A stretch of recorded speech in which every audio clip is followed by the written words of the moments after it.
Ibrahim Boubacar Keïta, lors d'une interview à Jeune Afrique au palais de Koulouba, le 17 juin 2019. Droit d'auteur photo Vincent Fournir-Jbar-A.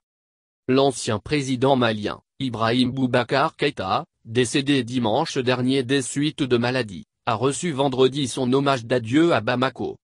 Aucun chef d'État n'était présent à cette cérémonie, probablement à cause de l'immense embargo décrété le 9 janvier dernier par ses anciens collègues et amis contre son pays le Mali.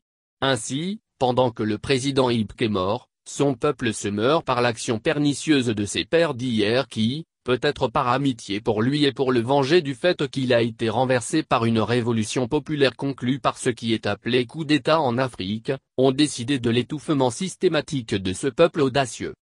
Alors une question se pose. Si Ibk était encore vivant, aurait-il été heureux de l'enfer que font vivre ses amis d'hier à son peuple à cause de sa perte de pouvoir? Rien n'est vraiment moins sûr, car quel que soit l'attachement particulier qu'un dirigeant peut avoir pour son fauteuil, il lui arrive des effluves de lucidité qui lui rappellent sa responsabilité vis-à-vis de ces mandants que constituent les citoyens. Ainsi, par simple hommage à la mémoire d'Ibk, il convient pour les chefs d'État de la CEDEAO, de songer, le plus vite, à renoncer à leurs soi-disant sanctions aussi illégales qu'inhumaines infligées cruellement au peuple malien.